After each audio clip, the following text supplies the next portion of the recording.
El despacho, en primer lugar, tiene que recordar a quien se opone a esta audiencia, el apoderado de víctimas, que la Ley 906 de 2004, que fue desarrollo del Acto Legislativo 03 de 2002, donde se buscó con esta nueva legislación procesal y como uno de los ejes principales de la legislación procesal penal era la justicia premial. Y entonces en el artículo 350 establece una forma de preacuerdo. En el inciso segundo señala que el fiscal y el imputado, a través de su defensor, podrán adelantar conversaciones para llegar a un acuerdo en el cual el imputado se declara culpable del delito imputado o de uno relacionado con pena menor, a cambio que el fiscal, numeral segundo, tipifique la conducta dentro de una alegación conclusiva de una forma específica con miras a disminuir la pena. Esto significa, y así se venía haciendo como la Corte Suprema de Justicia lo estableció en el radicado 25.389 de Javier Zapata Ortiz del 10 de mayo de 2006, en el cual una persona cometía un delito, por ejemplo, de homicidio, y el preacuerdo consistía en que el homicidio lo convertíamos, si era un homicidio agravado, lo convertíamos en un homicidio simple. También si era en un homicidio y se le reconocía la ira, o se le reconocía una causal de exceso en la legítima defensa. Entre otros, lo dice puntualmente la sentencia de la Corte. Pero ¿qué pasó? Entonces vino a considerar la Corte posteriormente, y como lo mencionó el señor procurador, que tenía que entrar a mirarse esas situaciones y no de plano otorgar esa alegación conclusiva, sino que fuese sometida a una probabilidad de verdad.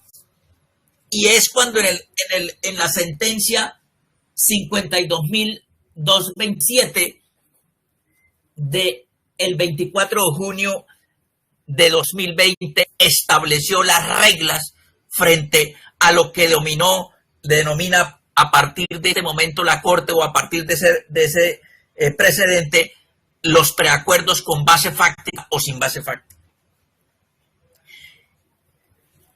¿Y qué estableció en ese precedente? Incluso lo da con ejemplo la Corte, cuando en el numeral 6, 22, 22, 22, el cambio de la premisa fáctica incluye la imputación. Y señala la Corte a manera de ejemplo. Dice, podía presentarse, por ejemplo, cuando la Fiscalía imputa un delito de homicidio, porque en el momento de la audiencia de imputación solo contaba con algunas evidencias o no hizo el análisis de las evidencias. Y entonces dice, sin embargo, en desarrollo del programa metodológico lograron establecer bajo las mismas exigencias que el sujeto activo actuó ante una provocación, por ejemplo, y que esa provocación lo generó en una circunstancia de una ira, y estaríamos frente a una posible premisa fáctica. ¿Por qué le digo premisa fáctica? Porque la Corte dice que debe haber una posible demostración de un sustento probatorio de una posible premisa fáctica que modifique la calificación jurídica. ¿Por qué menciono esto? Porque se equivoca el apoderado de víctimas, porque si esto hubiese estado demostrado, probablemente que se hubiera demostrado que efectivamente había una ira, pues no habría un preacuerdo. Porque no habría preacuerdo. Porque si la ira estuviese demostrado como pretende el apoderado de víctimas, pues simplemente entonces, ¿para qué un preacuerdo cuando está demostrado la ira? Pues entonces se imputaría como ira y además tendría la posibilidad de hacer una negociación. Sería ilógico pensar, como pretende la víctima, que una persona actúa, por ejemplo, en una causal de exceso en la legítima defensa, probatoriamente demostrado, y entonces vaya la defensa y el acusado, señor fiscal, el preacuerdo va a ser el exceso en la legítima defensa, pues obviamente el defensor le va a decir, señora fiscal, qué pena, o señor fiscal, si eso ya está aprobado. Entonces, ¿cuál es el beneficio? ¿Cuál es el acuerdo? Entonces, en este caso, el despacho anterior a argumentación en el preacuerdo que han presentado lo dijo de manera clara. Es un preacuerdo con doble beneficio. Ahí sí había doble beneficio. Porque la señora fiscal entonces reconoce por legalidad la ira y además le otorgaba una rebaja del 50%. Y entonces obviamente que había doble beneficio y quedaba la pena en 30 meses de prisión. Por eso este mismo operador inaprobó el acta de preacuerdo presentada anteriormente por la fiscal anterior, porque había un doble beneficio, además de reconocerle la ira por legalidad, y que yo lo dije en ese momento que no estaba aprobado por legalidad, porque por legalidad tiene que estar absolutamente demostrado para reconocer la legalidad, y por eso indiqué que no aprobaba ese preacuerdo, porque por legalidad no estaba aprobado. Pero eso no significa, y lo dije en la misma decisión, que había una posibilidad que si la fiscalía hubiese presentado ese preacuerdo con una base fáctica, se podría entrar a considerar sin ningún otro beneficio. Esa fue la decisión que tomé anteriormente. Y es el caso que hoy nos presenta la señora fiscal. Obviamente, le tengo que indicar al señor representante de víctimas en qué consiste la ira. Aquí no estamos hablando del dolor. La Corte Suprema de Justicia en la sentencia 43.190 del 13 de agosto de 2014, José Luis Barceló Camacho, indica en esa sentencia. Por ira, según el diccionario de la Real Academia de la Lengua, consiste en una pasión del alma que causa indignación, enojo, indignación, enojo. Esto fue el caso de un caso de indignación, enojo, porque lo invito al señor representante de víctimas que mire el primer video. El hecho, el acto que se ejecutó contra el señor José, claro que es un hecho de indignación y que da enojo. Cómo lo tira al piso, lo amenaza con un cuchillo, le hace lances del cuchillo y le quita el bolso que llevaba el señor José. Eso es un acto indignante. Eso es un acto que obviamente a cualquier persona le puede dar enojo. Y otra cosa, se equivoca también el representante de víctimas cuando dice que no hay hurto porque el dinero no era del señor José. Si él era una persona que cobra de una personas que ejecutan esa actividad, obviamente que el dinero, el hurto no es solo en el propietario, es también en el poseedor y en el tenedor. Entonces sí hubo hurto ahí, porque se le sustrajo el elemento dinero y el bolso que tenía el señor José. Entonces sí hay hurto. Dice también la Corte que además de la indignación, el enojo, esa situación genera una perturbación, efecto desordenado en el ánimo, el enfado vehemente frente a una situación que le ha generado un agravio, una ofensa contra una persona determinada. Entonces, ¿cómo no indicar que no existe una base fáctica? Indicando que la base fáctica es probable, porque sería ilógico y rayaría con la estupidez que una persona actúa en una circunstancia y entonces el preacuerdo va a consistir en lo que ya está aprobado. Pues eso sería ilógico. Si el delito se cometió realmente y la prueba está establecida que fue con ira e intenso dolor, ¿para qué preacuerdo? Simplemente dígale, señor juez, me allano la acusación y dícteme la sentencia, ¿cierto? Pero precisamente es la facilidad que da el artículo 350, numeral segundo. Señor fiscal y defensor, como está una probable base fáctica, como lo dice la Corte en la sentencia 52.227, pues haga un preacuerdo. Es probable, claro que es probable, que en el juicio la defensa pruebe la ira e intenso dolor de uno u otro de los acusados o de ambos de los acusados, pero en este caso la ira, como puede ser probable que no. Y por eso la fiscalía, para efectos de no desgastarse, pues la fiscalía, ¿para qué ir a un juicio si hay una posibilidad de un preacuerdo con base fáctica? Entonces, para esta judicatura, acudiendo al criterio de la Corte, la subregla que establece en el precedente 52.227 está absolutamente ajustado. Incluso en el mismo ejemplo que la Corte pone cuando habla sobre el preacuerdo con base fáctica, es lo mismo. Habla de un homicidio con ira e intenso dolor. Ya en las subreglas habla del preacuerdo sin base fáctica como el caso de la complicidad. Sería absurdo,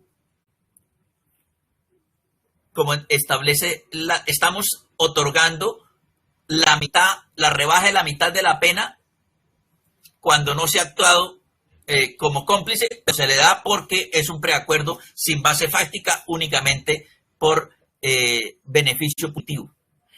La diferencia con el de base fáctica es que existe una probabilidad probatoria, como en este caso. De los videos se ve exactamente, y existe razón a la señora fiscal, el primer aspecto está absolutamente demostrado con el primer video. Si se, contrario a lo que indica el señor representante de víctimas, si mira el ataque que le hacen en la moto, el piloto de la moto le lanza la moto y se lanza encima del señor de la camisa blanca, que es la víctima. El señor de la camisa blanca logra pararse y le asesta golpe con cuchillo al señor de la camisa amarilla, que era el señor José, el padre de el piloto de la moto. Inmediatamente entonces es cuando reaccionan y se ven los dos, y el señor de la camisa amarilla recoge el cuchillo que se le cae, que antes le había asestado un golpe, una puñalada hacia el lado de la espalda, costado izquierdo. Entonces sí hay ese segundo episodio que refiere la señora fiscal, que efectivamente desde el primer acto, obviamente que hay un momento que genera indignación y enojo, el que sufre el señor José, y que igualmente se lo comunica a su hijo Juan Pablo. Y cuando se da el atropellamiento con la bicicleta, queda muy claro que igualmente la víctima le asesta la puñalada al señor de la camisa amarilla, que es el señor José, y reacciona inmediatamente Juan Pablo y se lanza contra Schneider. De manera que sí hay los dos episodios que refiere la señora fiscal en el evento, y eso en el evento de que entendamos que la ira no existe en el primer acto para Juan Pablo, pero sí lo hay en el segundo acto. Entonces, probatoriamente, sí tenemos elementos materiales probatorios para aprobar un preacuerdo con base fáctica, hablando del término del preacuerdo. Y que se concluye en algo muy importante que hizo relevancia el señor procurador. La razón de que la Corte cambiara el criterio, porque antes no importaba, con el criterio de 2006 del doctor Javier Zapata Ortiz, de la sentencia 25.369 de 10 de mayo de 2006, no importaba. Un homicidio culposo lo convertían en un homicidio, un homicidio simple lo convertían en un homicidio culposo porque sí, porque era alegación conclusiva. Se podía aceptar un homicidio y le podían aceptar la ira, le podían aceptar el artículo 57, el artículo 56 y no pasaba nada, porque era el tipo de preacuerdo, no había que mirar temas de base fáctica. Pero en este caso, en el 52.227, sí ya la Corte quiso algo que mencionó el señor procurador, que no se regalara la justicia. Y en este caso la señora fiscal fue responsable de eso, porque en las subreglas de ese presente también la doctora Patricia Salazar hace referencia de que no se dé el mínimo del mínimo y sea ridícula la pena. Aquí la pena no es ridícula, porque precisamente la señora fiscal, a pesar de que existía un mínimo, superó el mínimo y fijó una pena de 78 meses. De manera que también en este caso se cumple la subregla del precedente 52.227. Ahora bien, el otro tema del requisito del artículo 27, que también lo menciona en el precedente la doctora Patricia Salazar, que tiene que ver con el mínimo probatorio. Claro que hay un mínimo probatorio. La prueba demostrativa quedó absolutamente claro. Pero además de la prueba demostrativa de los videos, tenemos, como lo dijo la señora fiscal, la inspección a cadáver, el protocolo de necropsia, que hubo un homicidio. Igualmente con los videos y con los interrogatorios de indiciado, e igualmente con las entrevistas que se tomaron, quedó demostrado también la autoría, la participación y la tipicidad de la conducta que indiscutiblemente se presenta frente a un homicidio agravado por la indefensión, porque eso es lo que se presentó aquí, una indefensión. El momento culminante del hecho en el cual la víctima cae al piso, lo cogen de los brazos las dos personas y efectivamente ejecutan el homicidio. Pues claro, señor representante víctima, es un homicidio agravado. Eso está probado, el homicidio agravado. La situación es un diminuente de pena que tiene un aspecto probatorio probable y por eso se acepta el preacuerdo. Porque hay unos elementos materiales probatorios de una probable ejecución de la conducta en un estado diminuente de pena. Pero no está aprobado. Pues si estuviera aprobado, ¿para qué aprobar este preacuerdo si entonces tendría derecho a esa rebaja por ley? Razones suficientes entonces para el tema de legalidad, para el tema de los elementos mínimos de que ocurrió un delito y que hay una conducta y que fueron partícipes los acusados. Y por último, tiene que ver con la no vulneración de derechos y garantías fundamentales a los acusados. Fue interrogado el señor José García Ocampo y el señor Juan Pablo García Zuluaga, donde se les indicó que si habían estado asesorados por sus defensores. De igual manera se les indicó que cuáles eran las consecuencias del preacuerdo y manifestaron en forma libre, consciente y voluntaria que efectivamente aceptaban el preacuerdo. Con ello se cumplen los 3 ítems para aprobar un preacuerdo. En consecuencia, este operador judicial aprueba en todo y cada una de sus partes el preacuerdo y por tanto emite sentido el fallo de carácter condenatorio contra José García Ocampo con cédula 4419192 de Filadelfia e igualmente contra Juan Pablo García Zuluaga con cédula 1073-668-551 de Soacha. Esta decisión se notifica en estrados y contra esta proceden los recursos de ley.